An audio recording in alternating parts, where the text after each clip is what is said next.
taking a look at how to create an abstract scene inside of Maya, and we are going to be using a little bit of Arnold's Atmosphere Volume and some mesh network, which is considered as a motion graphics network inside of Maya. So we are going to dive into how we can use that motion graphics network to create interesting scenes. So let's see. So we are going to start off by simply taking a pipe.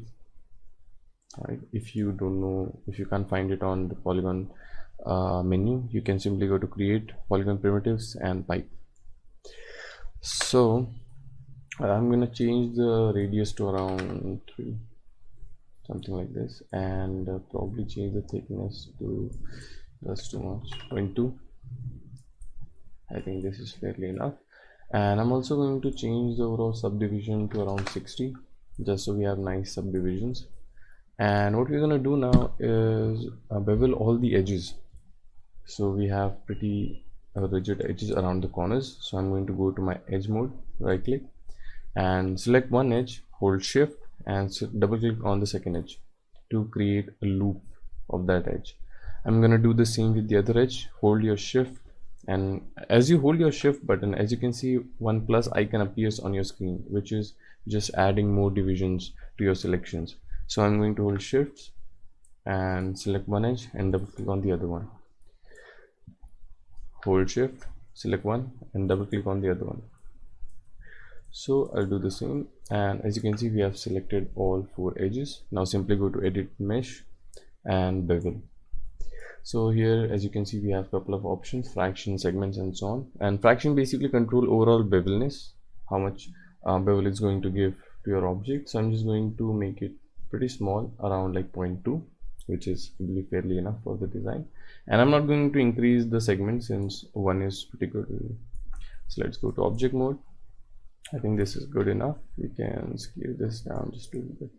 Okay, so now what we are going to do is go to mesh network, and here we are going to create a mesh network. If you don't have mesh menu, all you have to do is go to Windows, setting and preferences, plugin manager, and if you scroll down, you'll find something called as mesh.mll. Just loaded it and auto load it and hit refresh, and you'll be good to go. Now I'm going to create a mesh network by simply selecting my object and hitting mesh. And as you can see, what mesh does is basically create an array of your object. So if I select my object and go to my attributes, as you can see, this is all your mesh menu, where you will create select different kinds of nodes to create different kinds of motion graphics. You have replicator, signal, and so on. So all these nodes will help you create different kinds of motion graphics. Now by default, it creates a distribution node, which is kind of cloning our object. So as you can see, we have number of points which is set to 10, and we can pretty much increase or decrease this. So I'm going to keep it to around 5 or 4. It totally depends on you how many duplicates, or you can say clones, you want. And then you have tons of options which we are not going to dive into today, maybe later on. So as you can see, the distance x has been moving 20 to the x-axis. That's why our polygons are moving on the x direction. We can also change it to y or z. It totally depends on you, but we are not going to be changing the axis on this. We are just going to be changing the rotation overall. So if we change the rotation, let me show you. If we change the rotation something like this, we get pretty interesting results, as you can see, right? But the thing is, we have one issue, which is simply the intersection of all the clones. As you can see, all the clones are intersecting with each other. So to fix this, all we have to do is change the scale value to something like 0.1. You can also change it to 1, 1, and 1. And as you can see, every polygon has been changing its value in something called as per step. That means each value will define a single object. So every single clone represents one scale value. So I don't think one value is like required. So I'm going to change this to something like 0.1, 0.1, 0.1. And let's see, still we have a little bit of intersection, 0.5, 0.5. Okay, this is fine, this is perfect. and I'm going to play around with my overall rotation to see what will be better. Alright, I'm going to change this to 4 and let's see. Yeah. Okay, so I think this is looking better for me, and I think I'm gonna decrease the overall scale to 0.444. Okay, so now we are going to take another sphere which will be the main concentration of our whole scene. One thing to keep in mind is if you go to your outliner, and as you can see we have our pipe over here which is completely grayed out since it has been converted into the mesh network. That's why the main object has been hidden. If you select this and if you scale this down, as you can see overall all the polygons scale down as well, since that's the origin of the whole overall mesh network. So I'm just going to scale this something like this, and so I'll call this hollow, and let's call this mesh pipe. Okay, so we have something like this. Now we will pretty much dive into the shading and lighting overall. So I think I do have my camera.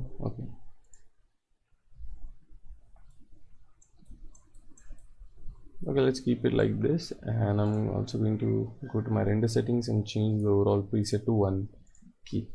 So let's see our film gate. Okay, I think this is good enough. Alright, now you can go to your mesh network, and if you're not happy with your look, you can pretty much play around with different kinds of settings to find your look.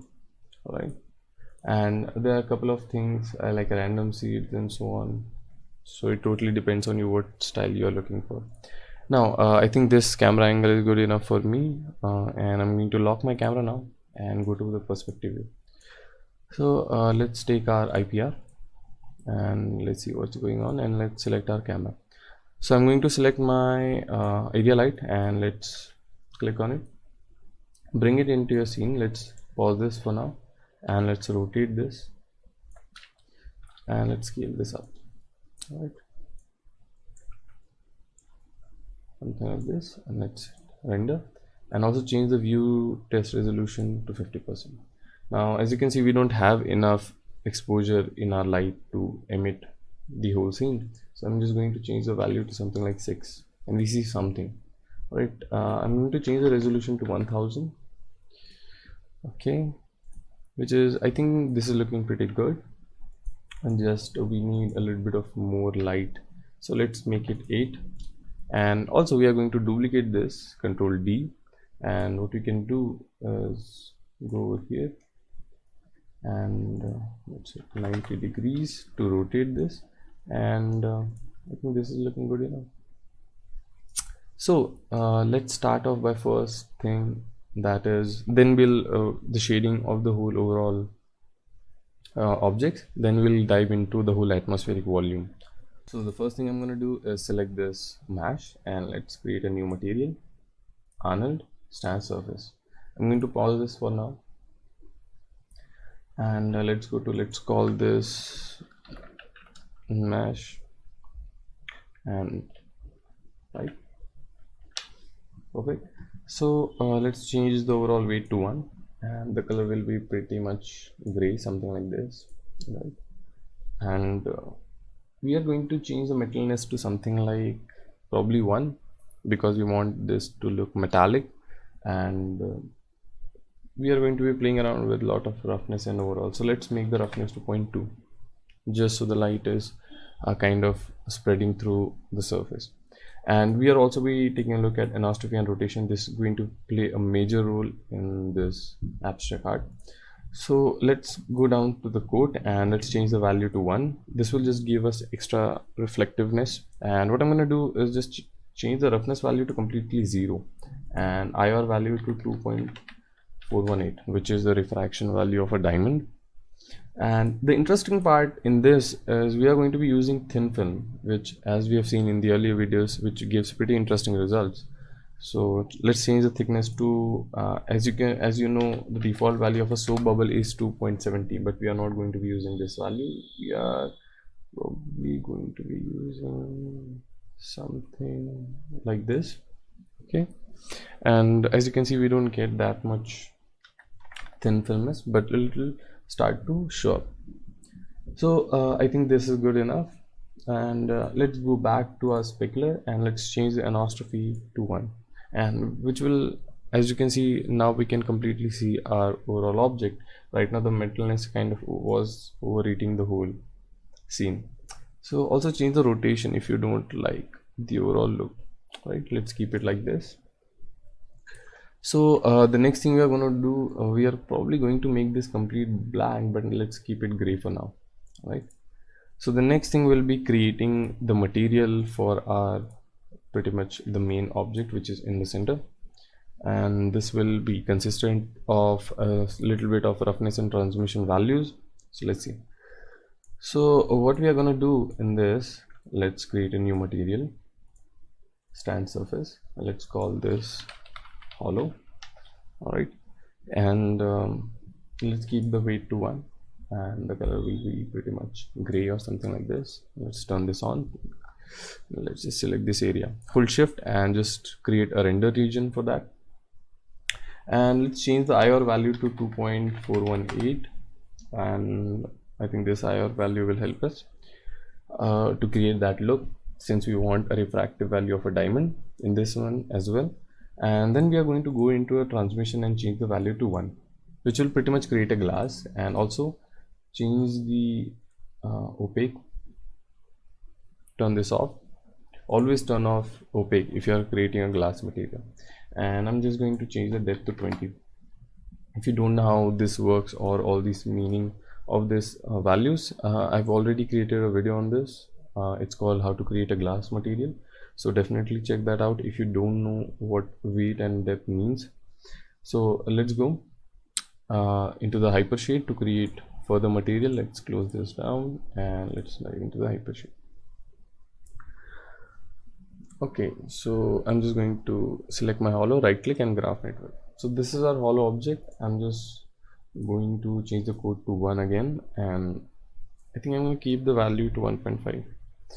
Now one more thing, we are also going to be adding thin film in this as well, and we are going to be using the soap bubble value, which is 270, and the IR value as well.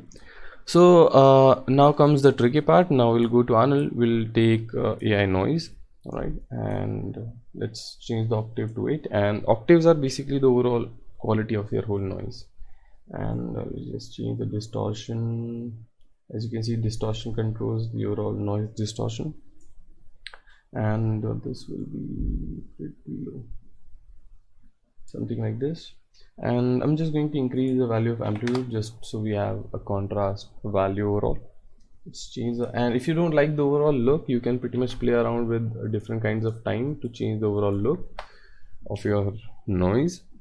And here what we are going to do, we are going to connect this noise to our roughness value, which will kind of give us kind of opaque and transparent object at the same time. So let's take color correct node, color correct, and let's out color to the input, and let's out alpha to the specular, and instantly, as you see, we don't see anything, and that's because we have not turned on is luminance.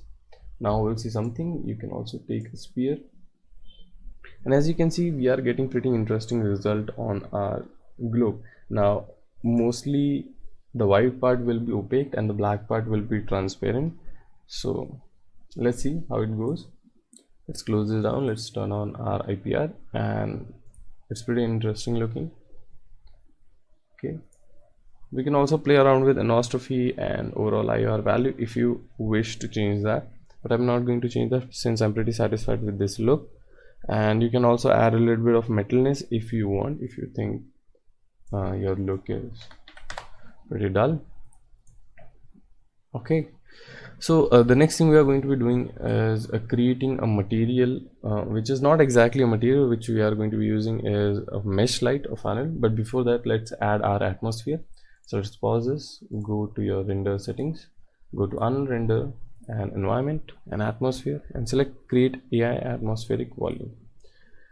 Now you don't see anything. That's probably because the density value is set to 0. Let's make it 0.100, and as you can see, instantly we have something like this.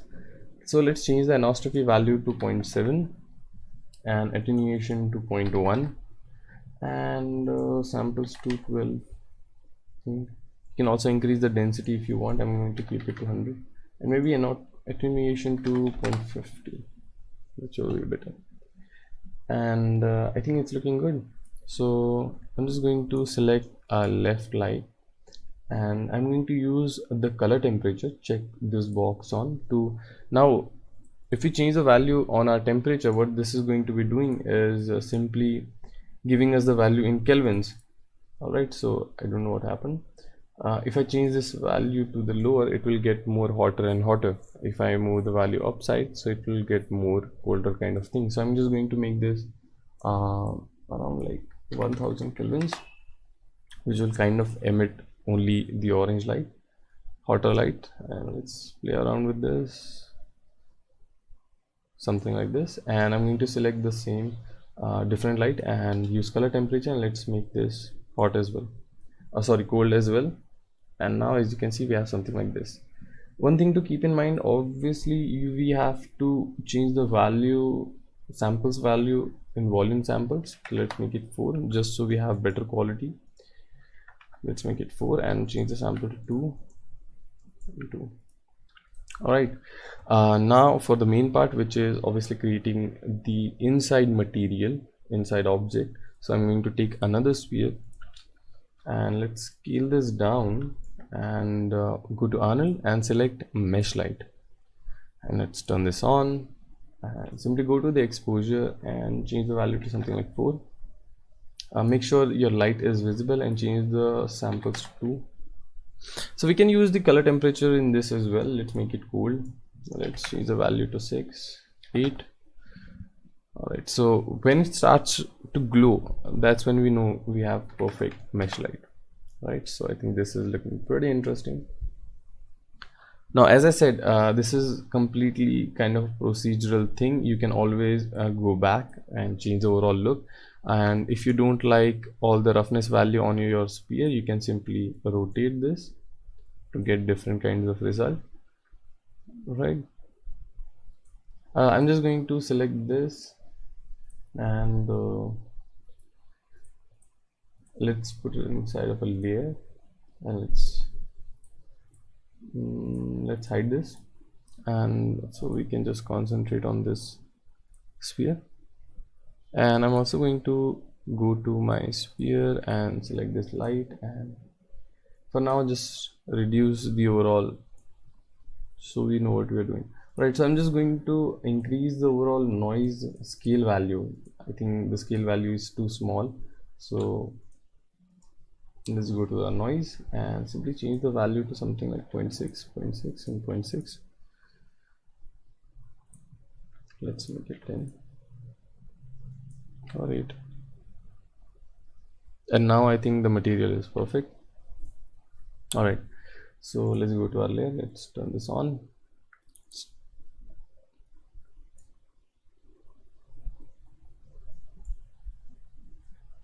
Okay, so as you can see, we have pretty interesting scene. If you want, you can always dive in and change the overall look and exposure values of your thing, and you can select this and definitely play around with your mesh network to see what kind of look you are into if you want to play around. And it's completely procedural, and as you can see, we are rotating through our scene. We can pretty much play around with different kinds of how the volume is reacting to this.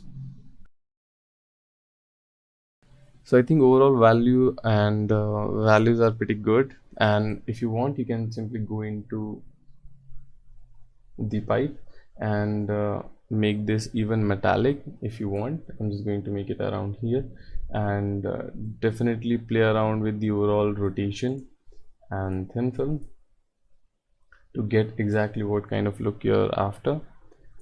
So play around with different values. This is a completely creative process, and it totally depends on how you want to take this as, and enjoy creating something like this. If you want to look at the render settings of how we can manage this, simply go to your render settings and make sure your camera samples are pretty high. Let's make it 8. Diffuse and specular will be around 4 and 4. Transmission value will be 5 since we have a glass, and ray depth, we also need some volume, so let's make it 5 or either 8, right? And let's make this 18 total overall. And now I think it's good to go. Make sure your image format is set to JPEG or TIFF or PNG, and you can pretty much call this Vortex or anything. Make sure it is set to 1K and change your renderable camera, and you're good to go. So definitely play around with different kinds of settings, and as I said, look to get more out of this scene. And the one thing I'll suggest is definitely play around with your metallic and thin film values to see what value suits you better. Okay, so I hope you enjoyed this video. Enjoy creating your own abstract scene, and if you do create something out of this, definitely send me on Instagram. I'll love to see your work, and if I like, I'll maybe share it. So enjoy.